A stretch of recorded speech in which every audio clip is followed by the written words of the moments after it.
તમારું નામ કહેશો? હું વિજય હિંમતલાલ ભાનુશાલી માંડવી જીટી હાઈસ્કૂલ 1995 બેચનો સભ્ય છું. આજે આપણે કઈ પ્રવૃત્તિ કરવા આવ્યા હતા? આજે જીટી હાઈસ્કૂલ 1995 બેન્ચ એટલે એક રીતે કહું તો વિવિધતામાં એકતા. અમારો ગ્રુપ એટલે કોઈ જ્ઞાતિ પૂરતો મર્યાદિત એક નથી. અમારી પાસે દરેક જ્ઞાતિના સભ્યો છે અને તે જીવદયાની પ્રવૃત્તિઓ કરતા હોય છે અને માનવ સેવાની પ્રવૃત્તિઓ પણ કરતા હોય છે.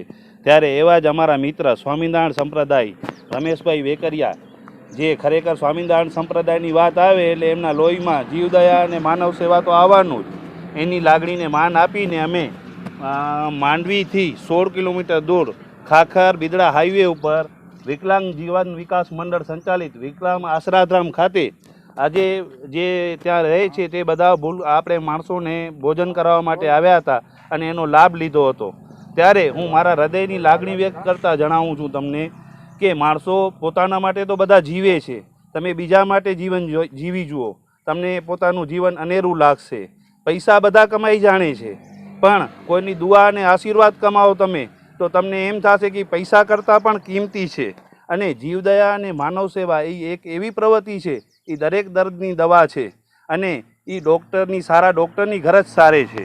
બીજું, અમારા ગ્રુપ દ્વારા કૂતરાઓને લાપસી, ગાયોને ભૂસો અને ચારો, જરૂરતમંદને અમારી યથાશક્તિ પ્રમાણે ગ્રુપની મેડિકલ સહાય અને ભૂખ્યાને ભોજન કરાવીએ છીએ.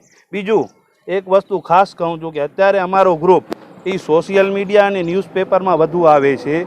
તો હું એક વાત રજૂ કરું તમને કે અમારો ગ્રુપ અને એના કોઈ પણ પર્સનલ સભ્યોને પ્રસિદ્ધિનો કોઈ મોહ નથી, પણ સોશિયલ મીડિયા એ એક એવો પ્લેટફોર્મ છે જેના દ્વારા અમારા ગ્રુપની પ્રવૃત્તિઓનો વ્યાપ અમે વધારી શકીએ છીએ અને બીજાને માહિતી આપી શકીએ છીએ કે તમે આવી પ્રવૃત્તિઓમાં જોડાઓ, આવા સારા કાર્યો કરો.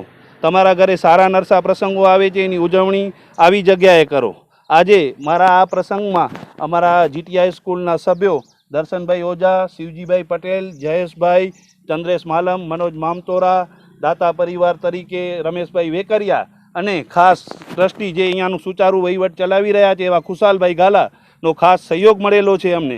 બીજું, આજે જ્યારે અહીંયા ભેગા થયા છીએ ત્યારે અમારા ગ્રુપ માધ્યમથી હું તમને મકર સંક્રાંતિ પર્વની શુભેચ્છા પાઠવું છું અને ખાસ જણાવું છું કે મકર સંક્રાંતિ પર્વ નિમિત્તે આપણે જે 22 તારીખે રામ પ્રતિષ્ઠા છે આપણે અયોધ્યામાં, એની ઉજવણીનો પતંગ એવી રીતે ચગાવીએ અને એની આગોતરી તૈયારી કરીએ આપણે, અને રામનો ઝંડો આપણે હમણાંથી ચાલુ તો એ દિવસે આપણે ભગવાન શ્રી રામના નામની પતંગ ચગાવી અને 22મી જાન્યુઆરીના અયોધ્યાની રામ મંદિરની પ્રાણ પ્રતિષ્ઠાનો પતંગ ચગાવીએ.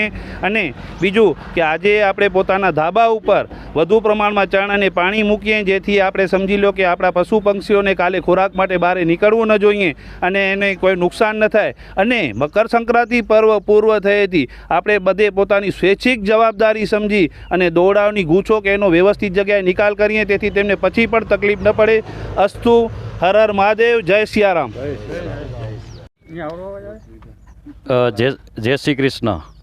અમે આજે આ સંસ્થાની મુલાકાત લીધી તો અહીં આવીને એટલું બધું અમને અંદરથી ઉત્સાહ વધ્યો કે આ રીતે તમે પણ આ સંસ્થાની મુલાકાત લો, તમને પણ અંદરથી છે ને એટલો બધો આનંદ આવશે કે ખરેખર તમે એવું લાગશે કે આપણે કંઈક સારું કાર્ય કર્યું એમ. તો તમે આવી સંસ્થામાં કંઈક દાન કર્યું હશે તો તમને અંદરથી એટલો બધો આનંદનો અનુભવ થશે એ તમે જ્યારે તમે જાતે આવું કાર્ય કરો ને ત્યારે તમને એ અનુભવ થશે એમ.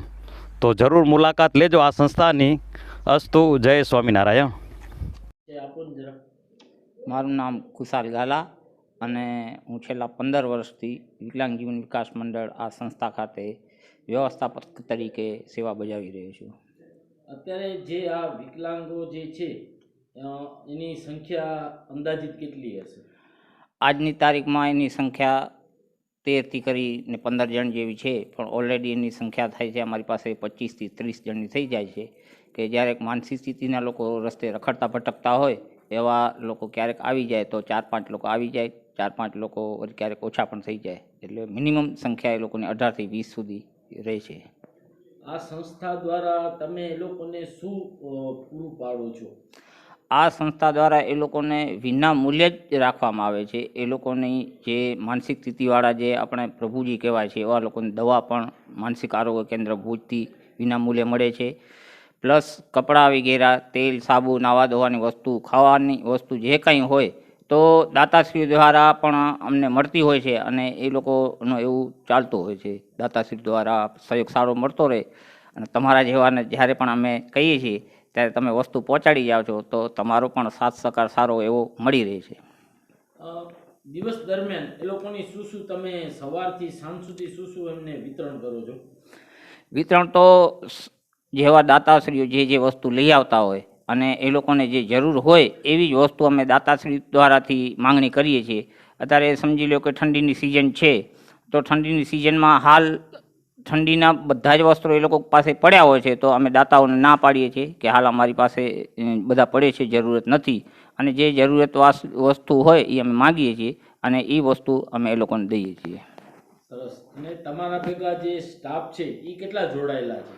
અમારા સ્ટાફ ટોટલ 6 જણા છે. સ્ટાફ રસોડાવાળા છે કે 3 જણા, 2 જણા બાઇક અને એ છે અને એક હું છું. હા, બીજું ખુશાલભાઈ એક વસ્તુ કહું કે જીટી હાઈસ્કૂલ 1995ના બેચના મિત્રો તમારી સાથે કેટલા વર્ષથી જોડાયેલા છે ને એને તમે શું કહેવા માંગશો એ મિત્રોને? એ મિત્રો અમારી પાસે લગભગ 1 વર્ષથી જોડાયેલા છે અને 1 વર્ષથી જોડાયેલા સતત એ લોકો અમારું ધ્યાન રાખતા હોય છે. ફોનથી પણ પૂછતા, એમાં ખાસ કરીને દર્શનભાઈ ઓઝા, એમનું લગભગ 15થી 20 દિવસે ફોન આવતું જ હોય છે. અને અમે લોકો એનું પણ બીજું એ લોકો ઘણી સેવા કરે છે, એ પણ અમે વિડીયા જોતા હોઈએ છીએ. બહુ સારી એવી કામગીરી પણ કરે છે, જે કૂતરાઓ માટે છે, પક્ષીઓ માટેની છે, ગાયોની છે. ગાયોનો પણ હમણાં 2-3 વિડીયા એ લોકોનો જયા તો પણ સારી એવી કામગીરી કરે છે. અને આ સંસ્થા માટે પણ આ લોકો ગમે ત્યારે પણ અમે ફોન કરીએ કે આ વસ્તુની જરૂરિયાત છે તો એ જરૂરિયાત તાબડતોબ એ લોકો પૂરી પાડે છે. એટલે એ લોકોનો તો હું ખૂબ ખૂબ આભાર વ્યક્ત કરું છું. સંસ્થા વતી પણ એનો આભાર માનું છું. ધન્યવાદ કુશાલભાઈ. અમે આજે તમારી મુલાકાત લઈ અને આજે સમજો ને કે શનિવારના દિવસ ને ધનુર્માસની પૂર્ણાવતિ થઈ રહી છે તો આજે અમારા મિત્ર એટલે કે રમેશભાઈ વેકરિયા તરફથી આજે શું જમણવાર કરવામાં આવ્યું હતું એની જરા માહિતી આપી દેશો? એમના તરફથી આ જમણવારમાં એક મિષ્ટાન, ફરસાણ, પૂરી, શાક, દાળ, કઢી, ભાત વગેરે રાખવામાં આવેલું હતું. અને આવું ને આવું ભોજન દર્શનભાઈ ઓઝા તરફથી અવારનવાર અમને મળતું જ હોય છે. હમણાં પણ વચ્ચે ઉપરી 2 ભોજન એ લોકો તરફથી પણ એને પ્રેરણાથી પણ થયેલા હતા. કુશાલભાઈ, કાલે મકર સંક્રાંતિ છે 14મી જાન્યુઆરીના, એ પર્વ નિમિત્તે તમે શું સંસ્થા દ્વારા કરવા માંગશો કાલે? મકર સંક્રાંતિના અમારે સંસ્થા દ્વારા જરૂરિયાતમંદ દિવ્યાંગ પરિવારોને દાતાશ્રીઓના સહયોગથી મિષ્ટાન, ફરસાણ જેવી એ વસ્તુઓની કીટ બનાવી ને મિનિમમ 25થી 30 દિવ્યાંગો પરિવારોને અમે વિતરણ કરવાના છીએ. અને સંસ્થા દ્વારા દર તહેવારોમાં દાતાશ્રીના સહયોગથી અમે કાંઈ ને કાંઈ દિવ્યાંગ પરિવારોને આપતા જ હોઈએ છીએ. અને આ વર્ષે પણ મકર સંક્રાંતિના દિવસે કીટનું વિતરણ કરશું. તો એમ કહું છું કે જેવા સારા પ્રસંગો હોય, કે તમારો બર્થડે હોય કે એનિવર્સરી હોય કે સારા પ્રસંગે આ સંસ્થાને યાદ કરતા રહેજો. આ સંસ્થા તમારી છે અને તમારી સમજીને આવતા રહેજો એવું હું ઈચ્છું છું.